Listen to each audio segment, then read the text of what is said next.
उदाहरण के लिए इनको ये मौका मिलता है ना विपक्ष को कि आप असम में तो नहीं करा रहे, क्यों? वहां पर घुसपैठ नहीं है, वहां पर आपको अवैध घुसपैठियों को बाहर नहीं निकालना है, वहां पर आपको वोटर लिस्ट का शुद्धिकरण नहीं करना है। आ रही हूँ सिंह साहब, फौरन आ रही हूँ आपके पास, रुकिएगा। राकेश पूर्णिमा जी, मुझे लगता है कि जो हमारे सामने तीनों प्रमुख विपक्षी दल हैं, कांग्रेस, समाजवादी पार्टी और तृणमूल कांग्रेस, और ये तीनों विपक्षी दलों के सामने अभी 2 राज्यों का चुनाव पड़ा हुआ है और ये अपने हाथ से एक बड़ा अवसर जाने दे रहे हैं। भाई, बात बार बार घुसपैठ की आती है और आपकी तरफ से ये कहा जाता है कि भारतीय जनता पार्टी घुसपैठ को राजनीतिक मुद्दा बनाती है।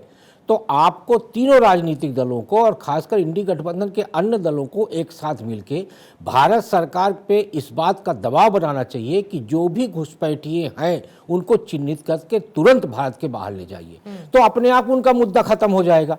तो घुसपैठ यदि मुद्दा खत्म हो जाएगा तो आपके लिए तो फायदेमंद होगा ना उससे। बार बार जो घुसपैठ का मुद्दा उठाने का मतलब ये होता है, प्रत्यक्ष तौर पे आप ये नहीं कहना चाह रहे हैं कि हिंदू मुसलमान की पॉलिटिक्स की जा रही है। तो हम ये कह रहे हैं कि यदि आपको लगता है कि भारतीय जनता पार्टी एक पॉलिटिकल एजेंडा बना के चल रही घुसपैठ का, तो आपको भारत सरकार पे ये दबाव बनाना चाहिए संयुक्त रूप से कि जो भी घुसपैठिए चिन्हित हो रहे हैं उन घुसपैठियों को तत्काल भारत से बाहर किया जाए। तो मुझे लगता है जैसे ही विपक्ष की तरफ से ये दबाव बनेगा उसके बाद भारतीय जनता पार्टी तो ये कहने की स्थिति में नहीं रहेगी कि भाई घुसपैठिए मुद्दे हैं, घुसपैठियों को आप संरक्षण दे रहे हैं, और आपके पास भी ये कहने को मुद्दा नहीं रहेगा कि घुसपैठ अभी नहीं हुआ, पहले भी हुआ है, अभी भी हो रहा है और सरकार कुछ नहीं कर रही। तो एक सूत्रीय एजेंडा चलाइए ना कि सरकार को विवश कर दीजिए कि जो भी भारत में घुसपैठिए हैं उन घुसपैठियों को बाहर निकाले। उसके लिए विपक्ष संयुक्त रूप से दबाव क्यों नहीं बना रहा?